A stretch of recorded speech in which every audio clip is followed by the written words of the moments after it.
We in here. We're now divided into two very different nations.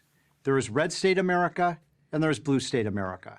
The red states favor conservative, small government, free market policies, low taxes, light regulation, tough on crime policing, and worker freedom. Think Florida, Texas, Tennessee, Arizona, and Utah. The blue states favor a liberal left, big government approach, high taxes, heavy regulations, high minimum wages, and mandatory union membership. Think high tax policies, low red state America, and there's blue state America. Conservative, small government, free market policies, low taxes, light regulation, tough on crime policing, and worker freedom. Think Florida, Texas, Tennessee, Arizona, and Utah. The blue states favor a liberal left, big government approach, high taxes, heavy regulations, high minimum wages, and mandatory union membership. You make all of those sound bad. High minimum wages, heavy regulations, high taxes, and mandatory union membership. It's not mandatory. Am I bugging? I'm pretty sure I'm not bugging. What the fuck?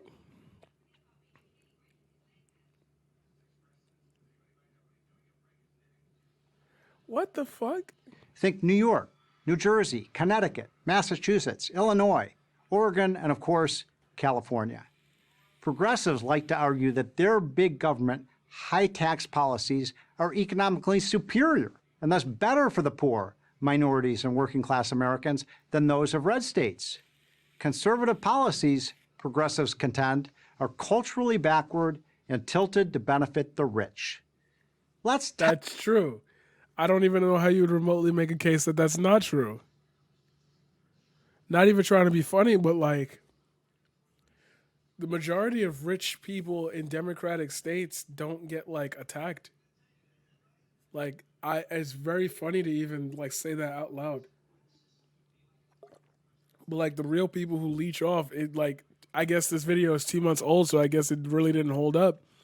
But like, I'm pretty sure that I just spent an hour talking about how conservative policies led us to neoliberals versus fascists. I don't see how that is a claim that you could make as a university. You'd have to like literally strike down moments and times in history, and including our current present history, in order to like even make a comment that disgustingly wrong. Test this thesis by comparing three of the largest red states, Florida, Texas, and Tennessee, with three of the largest blue states, California, New York, and Illinois. If progressive policies really work, then Americans should be rushing to get into the blue states. That's gentrification. You can't be serious. You can't say that with a straight face, can you? Is he saying that with a straight face? People watch this? But just the opposite is happening. Americans are packing up their U-Hauls and heading to the red states. According to the New York Times, in August 2020, so many people wanted to leave New York City that moving companies were turning away business. Because it's a pandemic and they can't afford the rent? What? Are you literally ignoring like reality? Oh, this is what PragerU about.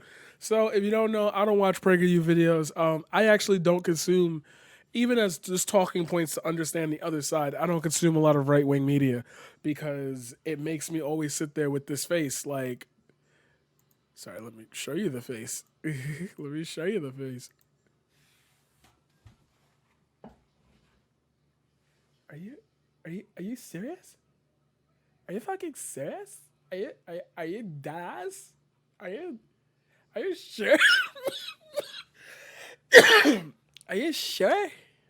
Are you all there? Are you okay? Because it sounds like you're not okay. It sounds like you got something you want to talk about. Do you want to talk about something? Are you feeling okay? Do you want me to check your face for you real quick? You want me to make like, are you okay?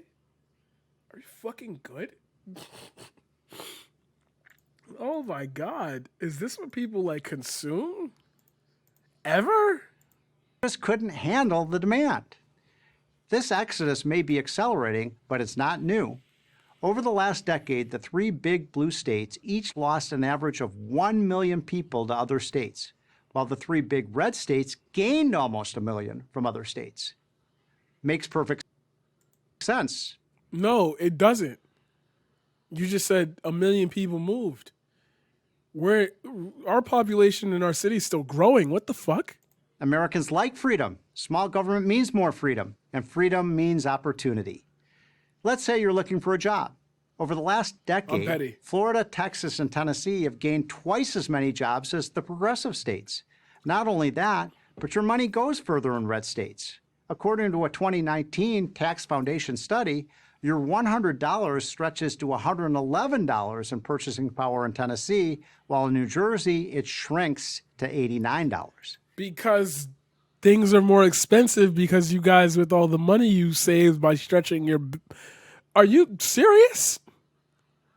Like, do I really have to sit here and pretend like this is something of value?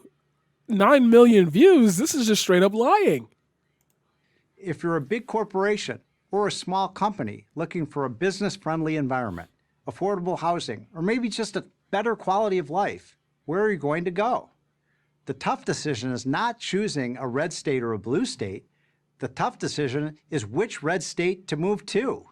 Progressives like to say that this isn't about economics, it's about weather. The red states tend to be in the south and southwest where the weather is warmer. But that doesn't explain why so many people are leaving California, which has the best weather in the country. That's such a weird so what is your argument here? What is your argument here? That you somehow what is your argument? I'm confused here. I'm genuinely confused, and I'm normally not confused, so I'm a little bit bothered by being confused. But like, what is your argument? What are you saying? How are you even remotely pitching this as something that people should listen to? What the fuck are you talking about? Like, what are you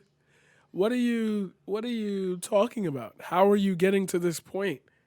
Because the weather, I sincerely doubt that people in California are leaving because the weather's the same in two places. It's literally the economic value is being stripped. Things are becoming too expensive. So even though they move there, they are going to move back to where they were. Are you even counting people who moved there for like because they had the money to be able to do so and then couldn't do it, so they had to like dip? Like, I'm so confused at what you're saying.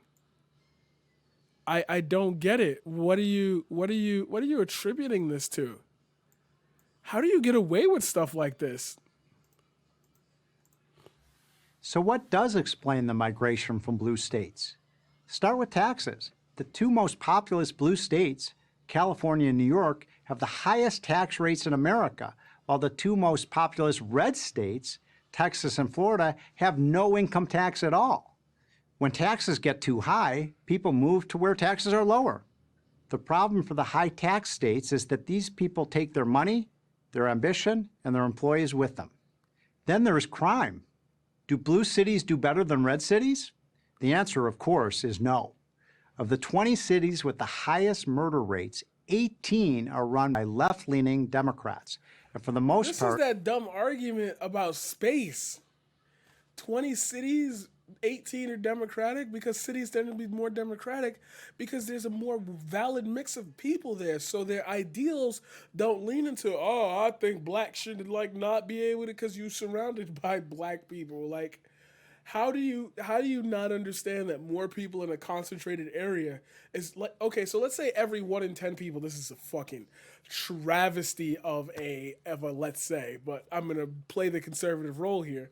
Let's say 1 in every 10 people will commit a murder or some type of violent assault in their lifetime.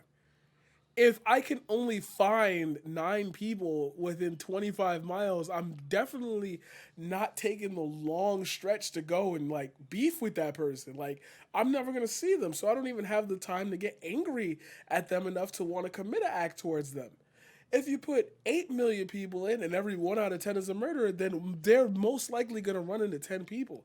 Out of those 10 people, they're going to find somebody because there's an abundance. Like, I could find 10 people. I'm gonna run into hundreds. So there's gonna be that altercation where I'm gonna like do the thing, and with scarcity of resources, like that's gonna happen even more because it's people fighting for literal survival. What the fuck? Have been for decades. And these cities aren't getting safer, they're getting more dangerous. A good chunk of Minneapolis was burned to the ground as a result of riots A good chunk of Minneapolis? following the death of George Floyd. Portland had over 90 consecutive nights of rioting, not peaceful protests, rioting. That's not true. Seattle allowed an entire section of the city to declare itself an autonomous zone, An entire section, a block. a first in American history. A first. No, it's not. Progressive governors, progressive mayors, progressive police chiefs run all of these cities and states. Ask any resident of Why don't one of these things happen in a red state and we'll see what happens? Los Angeles or San Francisco about the rise in homelessness, and you'll get a litany of horror stories. Both cities, of course, have a long history of progressive mayors. How about keeping us healthy and safe? Surely the progressive states with their strict lockdowns did a better job saving lives from the coronavirus. Nope.